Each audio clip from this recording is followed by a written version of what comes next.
हम लोग शायद लाइव हो चुके हैं। एक बार चेक कर लेते हैं आवाज़ आवाज़ प्रॉपर है, फिर उसके बाद क्लास हम लोग स्टार्ट कर देंगे।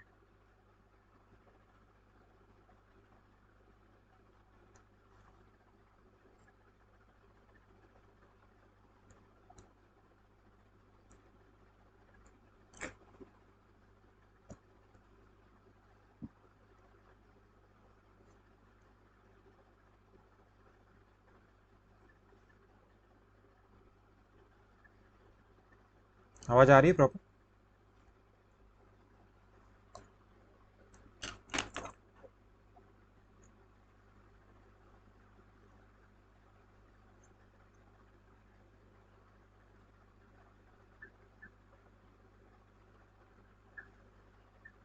आवाज़ आ रही है प्रॉपर? ठीक। तो चलिए, तो एक बार फिर से हार्दिक स्वागत करता हूँ जय बायोकेमिस्ट्री में। आज हम लोग करने वाले हैं थर्ड लेक्चर हमारे केमिकल पीरियोडिसिटी का, जो कि जो सेकेंड लेक्चर है ना, थर्ड लेक्चर नहीं होगा, सेकेंड लेक्चर होगा। और आज हम लोग मेनली हम लोग एनसीईआरटी लेके चलेंगे। एनसीईआरटी क्या क्या बातें और बताना चाहता है, किन किन हिस्ट्री को आपको पढ़ाना चाहता है, क्योंकि मेनली हमारा जो एम है वो है नीट का एग्ज़ाम और क्लास 11th का जो सिलेबस है। ठीक है, तो हमको एनसीईआरटी के दायरे में रह के चीज़ों को कवर करना है। एनसीईआरटी जिन बातों को बताना चाहता है उनको हमको समझना है और अंडरस्टैंडिंग वापस बैठानी है। ठीक है, तो चलिए स्टार्ट करते हैं।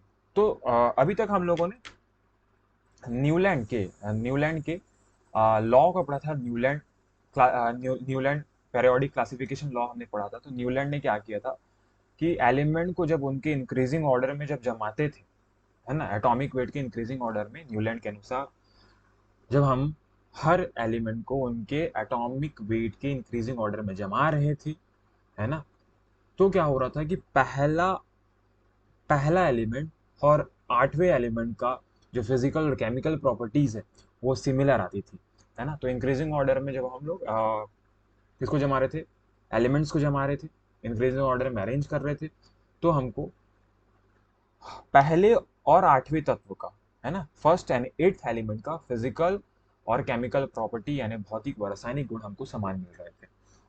ये मैंडलिव ने बताया, किसने बताया था, आपका न्यूलैंड ने बताया था।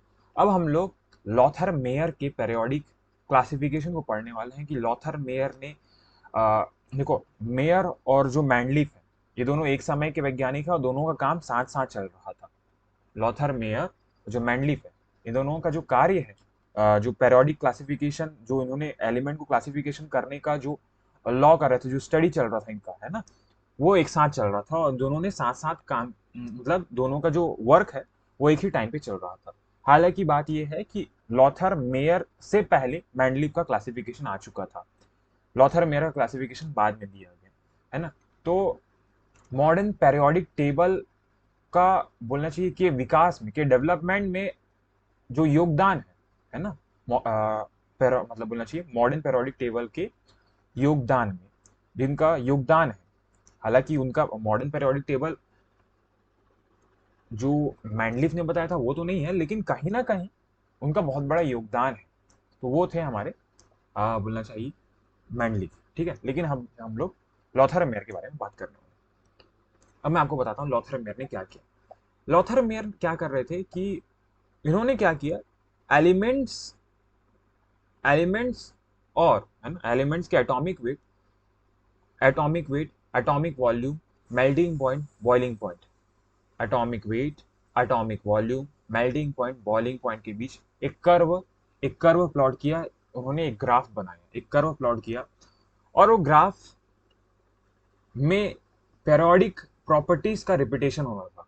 पेरियोडिक प्रॉपर्टीज की रिपीटेशन यानी उसकी पुनरावृत्ति देखी जा रही थी। तो लॉथर मेयर ने क्या किया, फिजिकल प्रॉपर्टीज जैसे कि एटॉमिक वेट हो गया, एटॉमिक वॉल्यूम हो गया यानी परमाणविक आयतन हो गया, बॉइलिंग पॉइंट यानी क्वथनांक हो गया, मेल्टिंग पॉइंट यानी गलनांक हो गया, उनके मध्य उन्होंने ग्राफ बनाया, ग्राफ प्लॉट किया, और उन्होंने देखा कि पेरियोडिक प्रॉपर्टीज जो है ना, जो केमिकल की पेरियोडिक प्रॉपर्टी है उसमें रिपीटेशन देखने को मिल रहा है। कहीं ना कहीं प्लॉट, जो ग्राफ प्लॉट कर रहे हैं उसमें एक पैटर्न देखने को मिल रहा है, एक रिपीटेशन वाला पैटर्न देखने को मिल रहा है।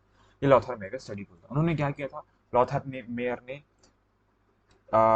जो एलिमेंट्स थे उनको उनके एटॉमिक वेट के इंक्रीजिंग ऑर्डर में जमाया, और ये बोला कि जो एटॉमिक वेट होता है, हर एक एलिमेंट का जो एटॉमिक वेट होता है, जब हम हर एक एलिमेंट को एटॉमिक वेट के इंक्रीजिंग ऑर्डर में रखते हैं, तो एक निश्चित टाइम इंटरवल के बाद, एक फिक्स टाइम इंटरवल के बाद उनकी प्रॉपर्टीज में हमको रिपीटेशन देखने को मिलता है, उनके गुणधर्मों में हमको पुनरावृत्ति देखने को मिलती है। ये लॉथर मेयर ने बताया।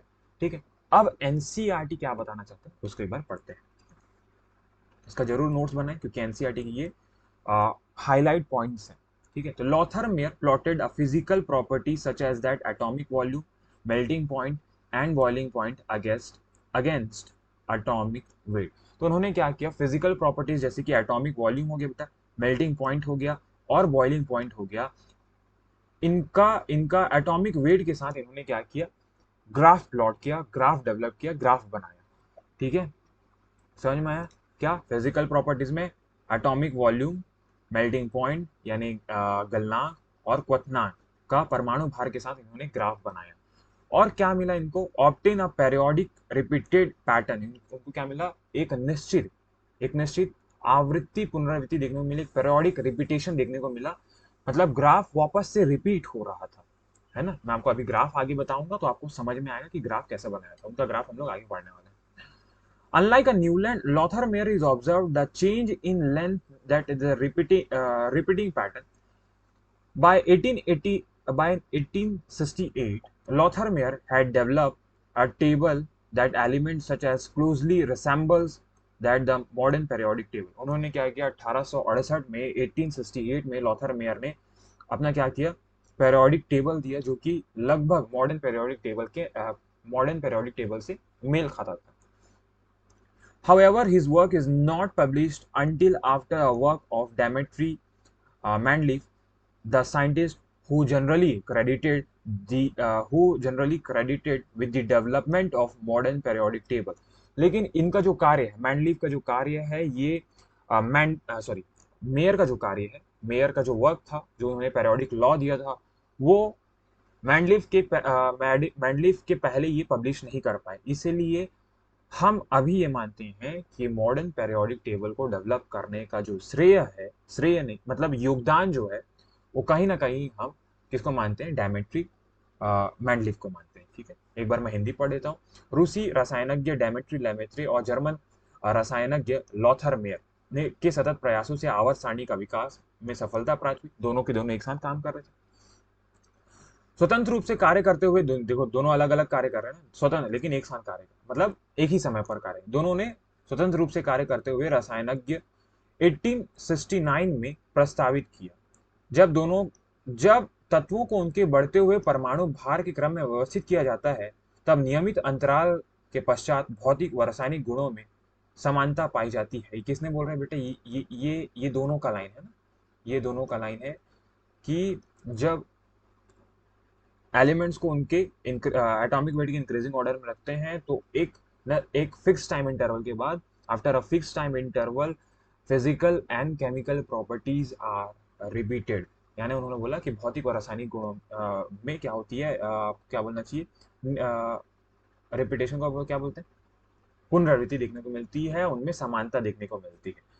लॉथर मेयर ने, जो मेयर थे, उन्होंने क्या किया, लॉथर मेयर ने परमाणविक आयतन, गलनांक व क्वथनांक और परमाणु भार के मध्य ग्राफ बनाया, एक कर्व प्लॉट किया। उन्होंने देखा जो एक निश्चित समुच्चय वाले तत्वों के साथ समानता को दर्शाता था। सन 1868 में लॉथर मेयर ने तत्वों के एक आवर्त सारणी का विकास कर लिया था, जो कि आधुनिक आवर्त सारणी से काफी मिलती जुलती थी, लेकिन उनका काम का विवरण मेंडलीव के काम के विवरण के पहले प्रकाशित नहीं हो पाया, जिनको हम आधुनिक आवर्त सारणी के विकास में योगदान का श्रेय मेंडलीव को दिया गया है। ठीक है, तो खास बात क्या है बेटा, आपको कौन सी वर्ड को, कौन से बात को आपको ध्यान में रखना है ना। मैं इसको ग्रीन पेन में लिखता हूँ। ये वर्ड कहीं ना कहीं, कहीं ना कहीं, कहीं ना कहीं, ये जो वर्ड है, ये वाली जो लाइन है, ये कि लॉथर मेयर का जो ग्राफ प्लॉट हुआ था, वो किसके किसके मध्य था, है ना। तो लॉथर मेयर का जो ग्राफ प्लॉट हुआ था, वो था आपका एटॉमिक वेट एटॉमिक वेट यानी परमाणु भार वर्सेस वर्सेस वर्सेट एटॉमिक वॉल्यूम यानी परमाणु आयतन, मेल्टिंग पॉइंट था यानी गलनांक था, बॉइलिंग पॉइंट था यानी बीपी था। तो उन्होंने क्या किया, एटॉमिक वेट एटॉमिक वेट का एटॉमिक वॉल्यूम या एटॉमिक वॉल्यूम और बॉइलिंग पॉइंट के साथ उन्होंने क्या किया था, कर्व प्लॉट किया था। तो ये जो लाइन है कहीं ना कहीं ये हॉट पॉइंट बन सकता है एग्जाम के लिए, समझ पाए? ठीक है, अब आगे बढ़ते हैं। अब हम लोग मैंडलीव के पेरियोडिक लॉ को बोलते हैं। तो मैंडलीव ने भी यही बोला कि अ, हर एक एलिमेंट को उनके पेरियोडिक हर एक एलिमेंट को हर एक एलिमेंट को उनके एटॉमिक वेट के इंक्रीजिंग ऑर्डर में जब हम जब अरेंज करेंगे, तो एक एक फिक्स टाइम इंटरवल के बाद, एक निश्चित समय अंतराल के बाद उनके भौतिक व रासायनिक गुणों में, chemical physical and chemical properties में हमको रेपिटेशन देखने को मिलेगी। ये बात मैंडलीव भी बोलते हैं। और मैंडलीव ने अपना पेरियोडिक एक पेरियोडिक लॉ दिया, जो कि फर्स्ट टाइम दिया था। वो पेरियोडिक लॉ क्या था? पेरियोडिक लॉ ये था कि physical and chemical properties of element is periodic function of atomic weight।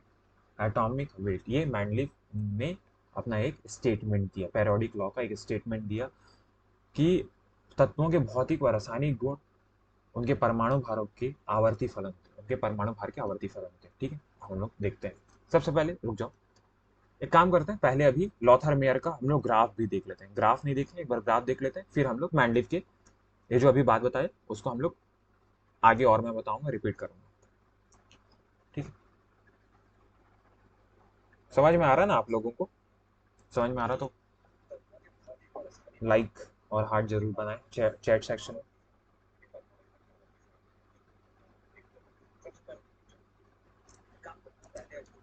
ठीक,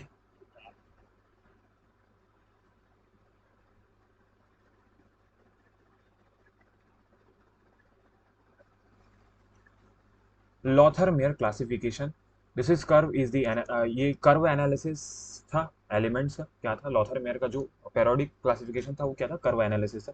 ये कुछ पॉइंट्स है जो कि बहुत ज्यादा इंपॉर्टेंट है ना। एक वक्र की जानकारी हमने दिया था, एक ग्राफ की जानकारी दिया था।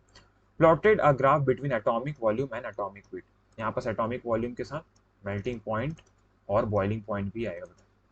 ठीक है, उन्होंने atomic volume, atomic weight, boiling point, है ना, मतलब मेल्टिंग पॉइंट, बॉइलिंग पॉइंट और एटॉमिक वेट, इनको अलग अलग लेके उनको एटॉमिक वेट के साथ इन्होंने इनका ग्राफ प्लॉट किया था। He said that the property of element where the periodic function of their atomic volume. इन्होंने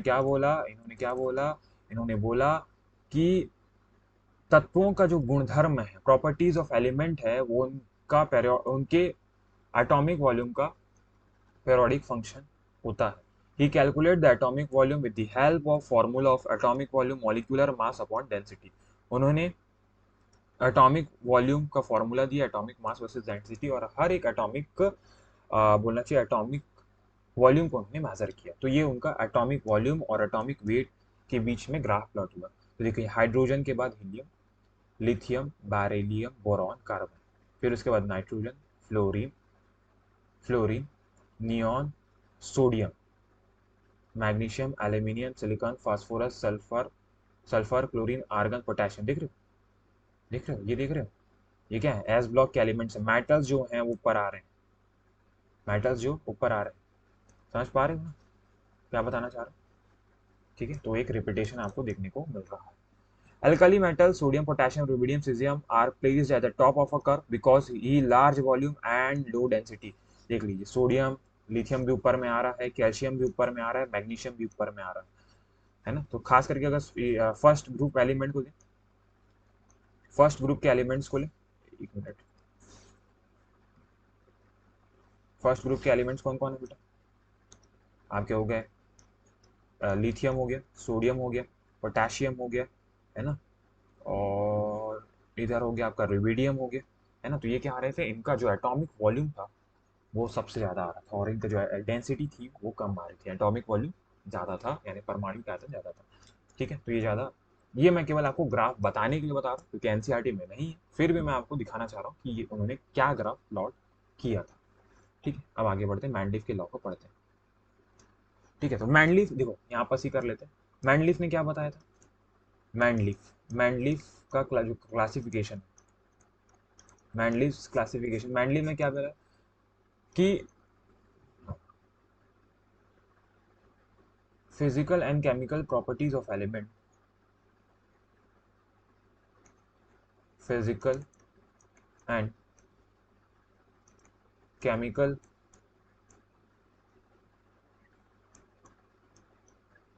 properties of elements is periodic, is periodic function of their their physical and periodic function of their atomic weight, ऐसा है, periodic function of their atomic weight,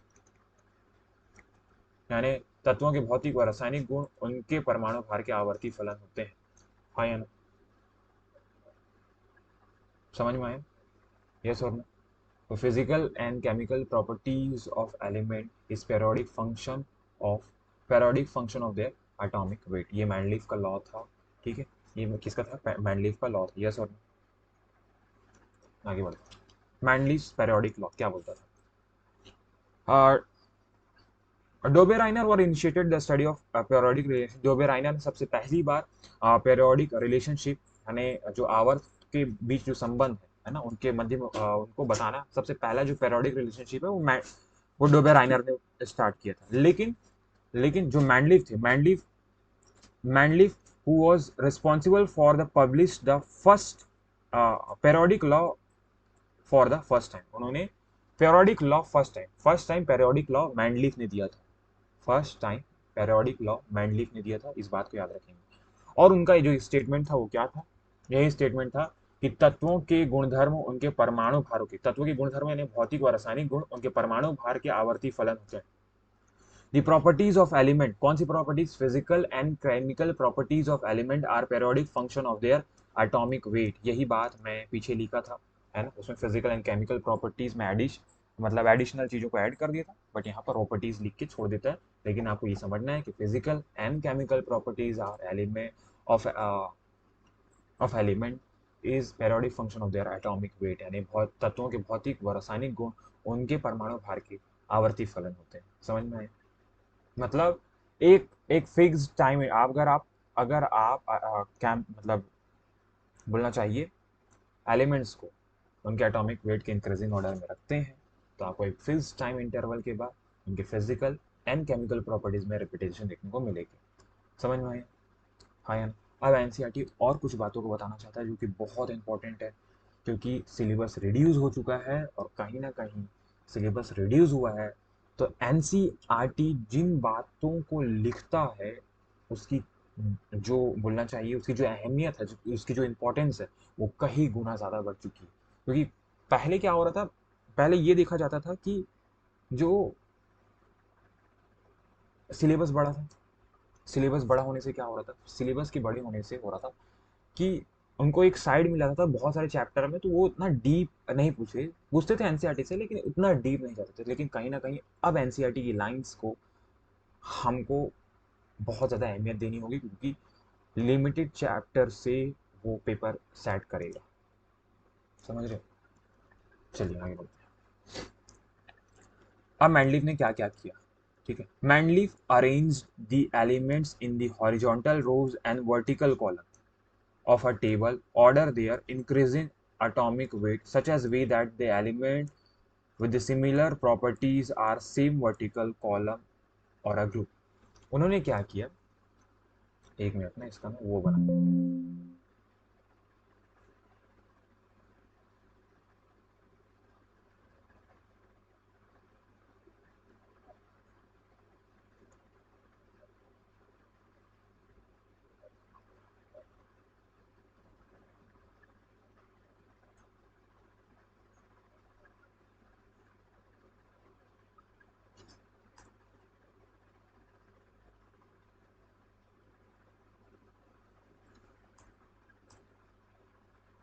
ठीक है, अब हमारा लिखते भी बन जाएगा हमको और समझाते भी बन जाएगा।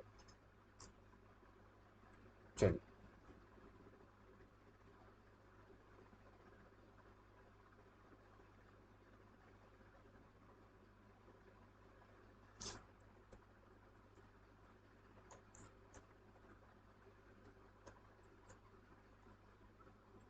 ठीक है।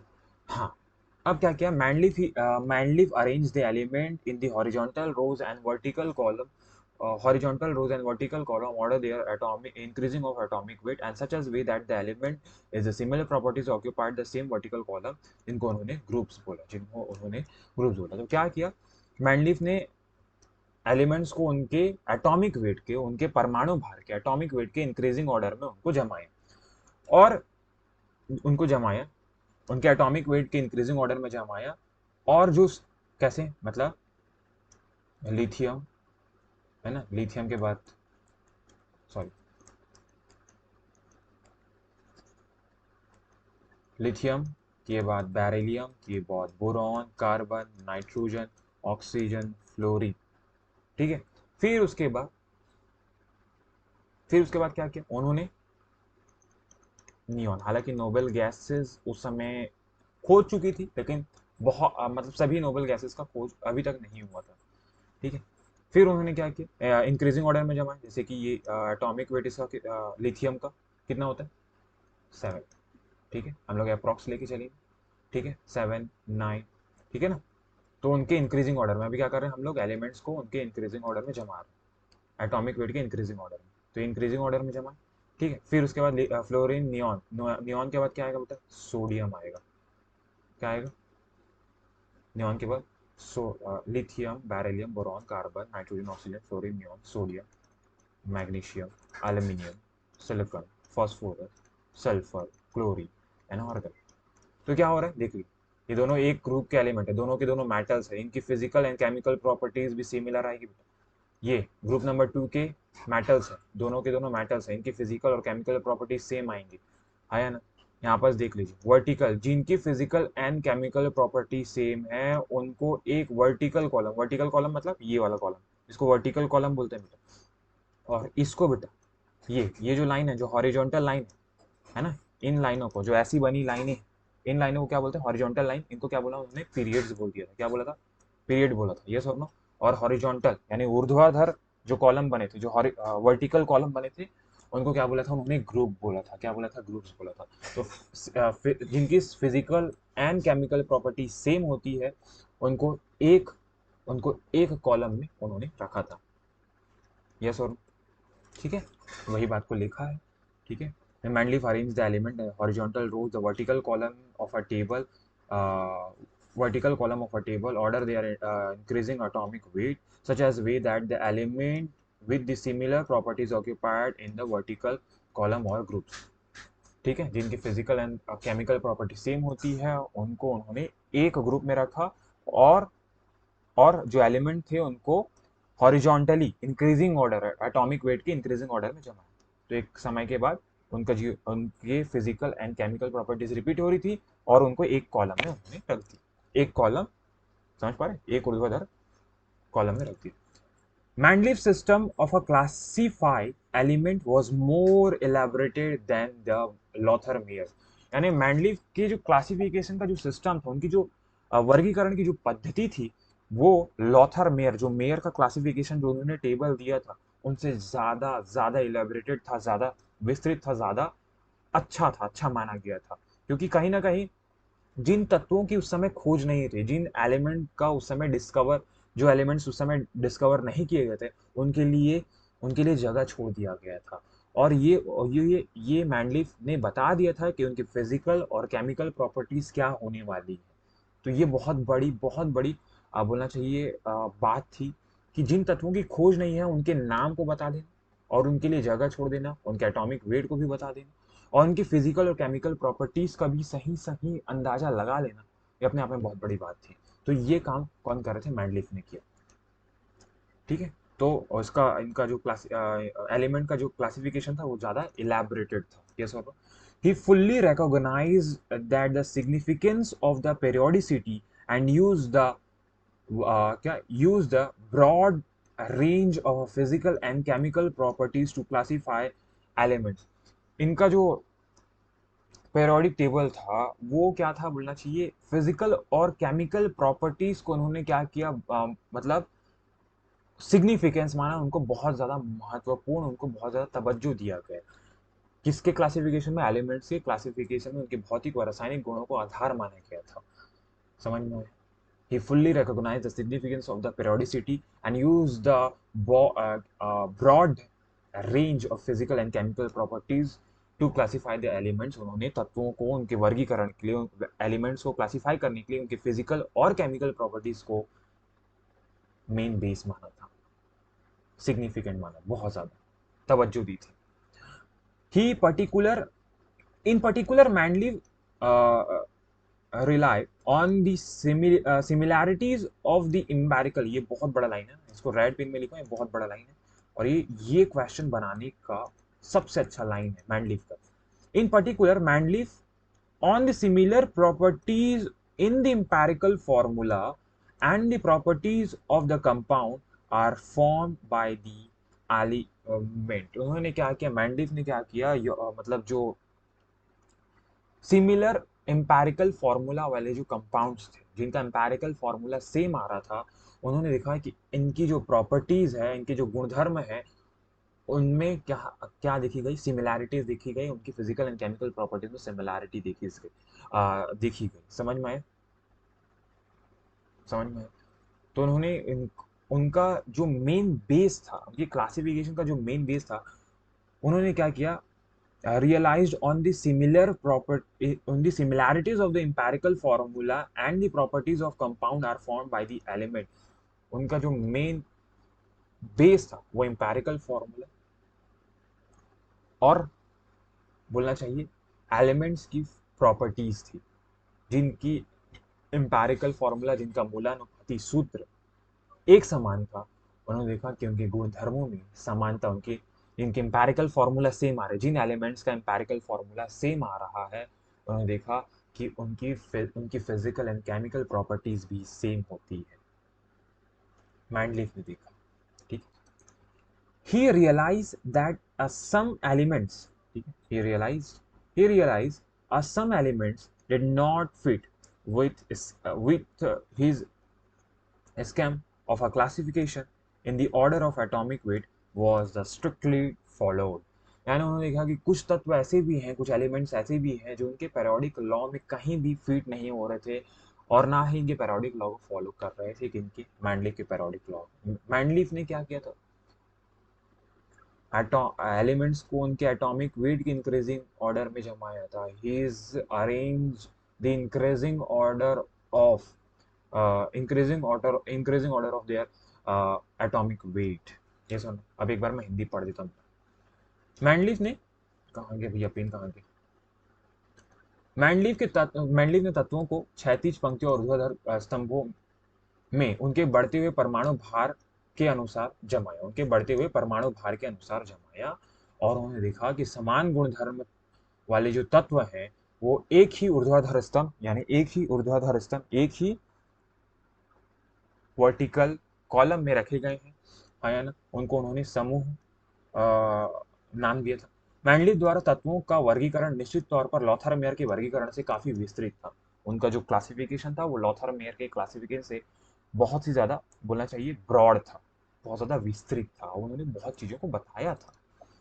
मैंडलीफ ने आवर्तीता के महत्व को पूर्ण रूप से समझा। मैंडलीफ ने क्या किया, पेरियोडिक लॉ को, पेरियोडिक पेरियोडिक लॉ का जो इंपॉर्टेंस है उनको पूर्ण रूप से उन्होंने महत्वता, इंपॉर्टेंस दी थी।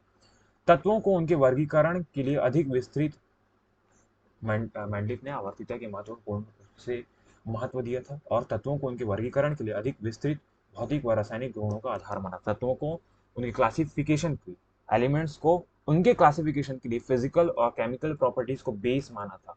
किसको माना था, बेस माना था, फिजिकल एंड केमिकल प्रॉपर्टीज को मैंडलीफ ने। विशेष रूप से मैंडलीफ ने क्या किया था, यौगिकों को उनके मूलानुपाती सूत्र यानी इंपेरिकल फॉर्मूला तथा उनके गुणधर्मों को समानता को आधार माना था। उन्होंने क्या किया था कि उनके एम्पैरिकल फॉर्मूला और उनके पेरियोडिक क्लासिफिकेशन का जो मेन जो बेस था एलिमेंट्स को क्लासिफाई करने का, वो एम्पेरिकल फार्मूला और उनकी प्रॉपर्टीज थी। वह जानते थे यदि परमाणु भार का क्रम पूर्णतः पालन किया जाए। वह जानते थे, कौन, मैंडलीव जानते थे, कुछ तत्व उनके द्वारा दिए गए आवर्ती सारणी में नहीं रखे जा सकते थे। उनको ये समझ में आ गया था कि कुछ ऐसे एलिमेंट्स हैं जो कहीं भी फिट नहीं हो रहे हैं। ठीक है, अब एक बार हिंदी को ही हम लोग कंटिन्यू करते हैं। उन्होंने समान रासायनिक गुण धर्म समान रासायनिक गुण दर्शाने वाले तत्वों को आवर्त सारणी में उचित स्थान देने के लिए उनके भारों के क्रम को उपेक्षा की। उन्होंने क्या किया कि जिनकी जिनकी केमिकल प्रॉपर्टी सेम दिख रही है, उनको उन्होंने क्या कर दिया था, उनकी उपेक्षा कर दी थी। यानी उन्होंने क्या किया, एटॉमिक वेट के इंक्रीजिंग ऑर्डर में जमाते जमाते जो सिमिलर केमिकल प्रॉपर्टीज वाले जो एलिमेंट थे उनको अलग अलग कर दिया था। किसने, मैंडलीव ने। सिमिलर केमिकल प्रॉपर्टीज यानी समान रासायनिक गुणधर्म वाले तत्वों को, सिमिलर केमिकल प्रॉपर्टीज वाले एलिमेंट को इंक्रीजिंग ऑर्डर में जमाते, एटॉमिक वेट के इंक्रीजिंग ऑर्डर में जमाते जमाते सिमिलर केमिकल प्रॉपर्टीज वाले एलिमेंट को अलग अलग रख दिया। ये सुनो, उदाहरण के तौर पर आयोडीन का आयोडीन का परमाणु जो भार है वो वो है वो ग्रुप नंबर 6 के तत्व टेलुरियम से कम था। आयोडीन का परमाणु भार ग्रुप नंबर 6 के टेलुरियम से कम था, जो कि जो कि ग्रुप नंबर जो कि ग्रुप नंबर 8 जो कि ग्रुप नंबर 7, सॉरी 8 नहीं 7 में फ्लोरीन, क्लोरीन, ब्रोमीन, आयोडीन के साथ गुणधर्मों के साथ समानता के आधार पर रखा गया था। उन्होंने क्या किया, टेलुरियम को एक साथ रख दिया था, फ्लोरीन, क्लोरीन, ब्रोमीन आदि के साथ गुणधर्मों में समानता के आधार पर रखा था। उन्होंने समान गुणधर्मों वाले तत्वों को एक समूह में रखने की प्राथमिकता को आधार मानते हुए समान गुणधर्मों वाले तत्वों को एक समूह में रखने की प्राथमिकता को आधार मानते हुए प्रस्तावित किया कि कुछ तत्व जो खोजे नहीं गए हैं उनके लिए उन्होंने रिक्त स्थान छोड़ा। मैंडलीव ने बताया था कि जो एलिमेंट डिस्कवर नहीं हुए उनके लिए भी उन्होंने जगह छोड़ दिया था। जैसे कि मैंडलीव की आवर्त सारणी जब प्रकाशित हुई तब गैलियम और जर्मेनियम तत्व की खोज नहीं हुई थी। जर्मेनियम और गैलियम तत्व की खोज नहीं हुई थी, है ना। उन्होंने एल्यूमिनियम और सिलिकॉन के नीचे एक एक स्थान, जो कि ये एलिमेंट है ना, जो कि गैलियम और जर्मेनियम, वो एल्यूमिनियम और सिलिकॉन के नीचे आते हैं। तो उन्होंने क्या किया, उनके नीचे उनके पेरियोडिक टेबल में जगह छोड़ दिया कि ये एलिमेंट अब खोजे जाएंगे तब इनको यहाँ रखा जाएगा, जगह छोड़ दिया। और इन तत्वों के नाम को क्रमशः एका एल्यूमिनियम और एका सिलिकॉन रखा। ध्यान रखेंगे, एका एल्यूमिनियम, एका जो एल्यूमिनियम है ना, एका एल्यूमिनियम बस लिख देता हूँ। एका एल्यूमिनियम इन्होंने गैलियम का नाम रखा था। किसका, गैलियम का। ठीक है, एका एल्यूमिनियम इन्होंने गैलियम का नाम रखा था। कहाँ गया, डबल एल आएगा, अरे अपना स्टाइलिस कहाँ गया। और एका सिलिकॉन जो है वो जर्मेनियम का नाम रखा। किसका, जर्मेनियम। समझ में आया,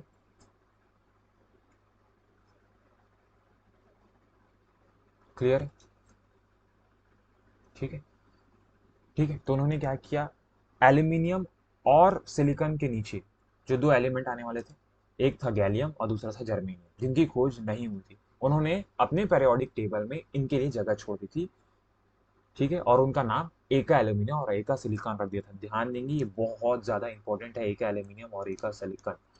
ठीक है, मैंडलीव ने ना केवल गैलियम और जर्मेनियम के तत्वों के होने की प्रयुक्ति की थी, बल्कि इनके भौतिक गुणधर्मों का, यानी इनके फिजिकल प्रॉपर्टीज का भी उन्होंने पहले से ही ब्यौरा दे दिया था, उनके बारे में बता दिया था। बाद में खोजे गए तत्वों को उनके प्रायोगिक गुणधर्मों के अनुसार सूचीबद्ध कर दिया गया। मैंडलीव की मात्रात्मक प्रयुक्तियों और कालांतर में उनकी सफलता के कारण उन्हें आवर्त सारणी में काफी प्रसिद्धि मिली। मैंडलीफ ने सन 1905 में प्रकाशित आवर्त सारणी को दर्शाया गया है ना। एक एनसीईआरटी में आपका डायग्राम होगा 3.1, उसमें आप उसको देख सकते हैं, ठीक है, जो कि मैंडलीफ का पीरियोडिक टेबल आपके डायग्राम 3.1 में दिया गया, ठीक है। अब एक बार हम लोग इंग्लिश के लाइनों को पढ़ लेते हैं।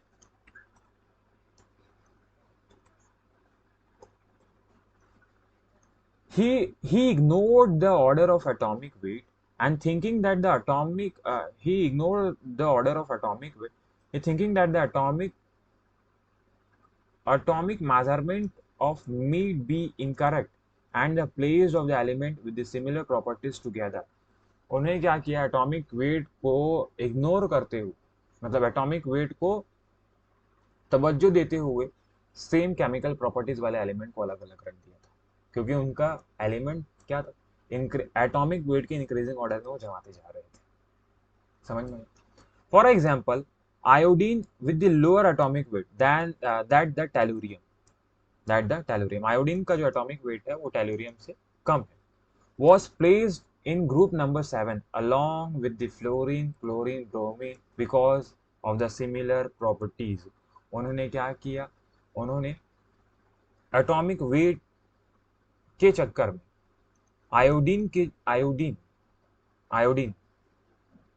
जिनका एटॉमिक वेट लोअर साइड है टेलुरियम से हाई है ना, उनको कहाँ प्लेस कर दिया, ग्रुप नंबर 7 में फ्लोरीन, क्लोरीन, ब्रोमीन, आयोडीन के साथ उन्होंने प्लेस, आयोडीन को नहीं दिया, टेलुरियम को। For example, iodine with the lower atomic weight that then the tellurium को place कर दिया, tellurium was placed in group number 7 fluorine, chlorine, bromine because of the similar in properties, क्योंकि उनकी properties similar थी, ठीक है, किनकी, टेलुरियम के, किनके साथ, फ्लोरीन, क्लोरीन, ब्रोमीन के साथ, और कहीं ना कहीं उनका एटॉमिक वेट इनके बाद आ रहा था, उनके साथ रख दिया था, तो जो कि भाई तो अलग है ही नहीं, है ना, उसको आना चाहिए था ग्रुप नंबर 6। समझ में आया नहीं है? At the same time, keeping his primary aim, the arranging the element of a similar properties in the same group, he proposed that some element were still undiscovered and therefore left the several gaps on the table। इन्होंने अपने table में क्या किया, जो element discover नहीं हुए थे उनके लिए खाली जगह छोड़ दिया था। उनको ये पता था कि एलिमेंट खोजे जाएंगे और मैं यहाँ, लेकिन उससे पहले भी जो एलिमेंट्स खोजे नहीं गए थे उनसे पहले भी उनकी प्रॉपर्टीज, उनके भौतिक गुण, उनके फिजिकल प्रॉपर्टीज के बारे में उन्होंने बता दिया था मैंडलीफ ने। For example, both gallium and germanium we are unknown, उस समय खोजे नहीं गए थे। At the time of Mendeleev published his periodic table, he left the gap under the aluminium and the gap under the silicon। Aluminium और silicon के नीचे उन्होंने गैप छोड़ा और उन्होंने इनको क्या बोल दिया, एका एल्यूमिनियम और एका सिलिकॉन बोला। ध्यान देंगे, एल्यूमिनियम के लिए जगह छोड़ा था और एल्यूमिनियम के नीचे जगह छोड़ा था किसके लिए, गैलियम के लिए, और इसका नाम रखा था बेटा एका एल्यूमिनियम, और सिलिकॉन के नीचे लिए जो जगह छोड़ा था इनका नाम रख दिया था एका सिलिकॉन। याद पक्का? आगे बढ़ते हैं। Manlif predicted not only the extent of gallium or germanium, but also described their general physical properties। इन्होंने ना केवल इनके लिए जगह छोड़ा था बल्कि इनके फिजिकल प्रॉपर्टीज के बारे में भी इन्होंने बता दिया था। किसने? मैंडलीफ ने। These elements were discovered later, बाद में ये तत्व खोजे गए। Some of the properties are predicted by the Manlif of these elements and thus found the experimentally are listed in table। जो तत्व खोजे जाने वाले थे उसके खोजने से पहले ही उनके फिजिकल प्रॉपर्टीज के बारे में मैंडलीफ ने बता दिया। The boldness of Manlif quantitative prediction and their eventual success made him his periodic table famous।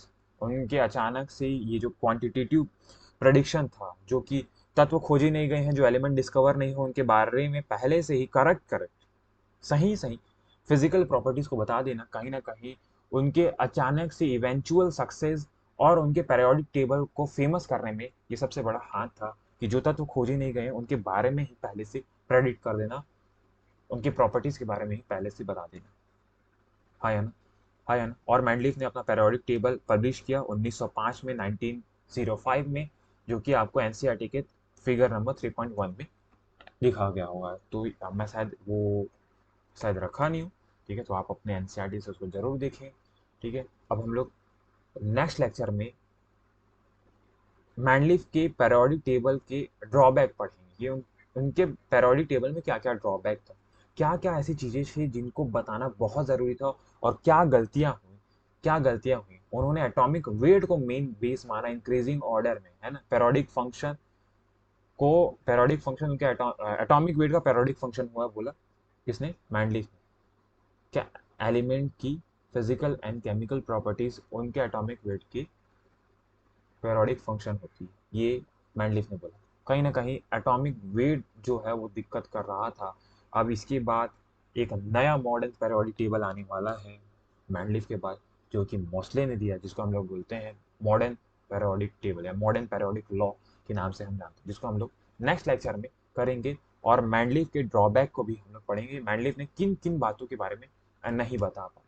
ठीक है, तो बस आप लेक्चर लाइक कीजिए, चैनल को जरूर सब्सक्राइब करें, और इस लेक्चर को उन तक जरूर पहुंचाएं जिनको इस लेक्चर की ज़रूरत है। क्योंकि कहीं ना कहीं मैं देखता हूँ कि जो टीचर्स हैं वो या तो प्योर इंग्लिश में पढ़ा रहे हैं, तो कहीं ना कहीं हिंदी मीडियम वालों को एनसीईआरटी का डीप नॉलेज नहीं मिल पाता। लेकिन मैं हिंदी और इंग्लिश को बराबर तवज्जो देता हूँ, बराबर हिंदी और इंग्लिश स्लाइड रखता हूँ, ताकि आपको साथ साथ, अगर हम हिंदी मीडियम वाले भी हैं, तो हमारी तैयारी नीट के लेवल पे बहुत अच्छे लेवल पे हो पाए।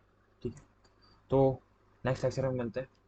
ठीक है, और हम नेक्स्ट लेक्चर में मैंडलीफ के ड्रॉबैक और मॉडर्न पेरियोडिक टेबल, जिसको मोस्टली का पेरियोडिक टेबल बोलते हैं, हम आगे पढ़ने वाले हैं। ठीक है, तो बस पढ़ते रहिए, मिलते हैं नेक्स्ट लेक्चर में। बाय।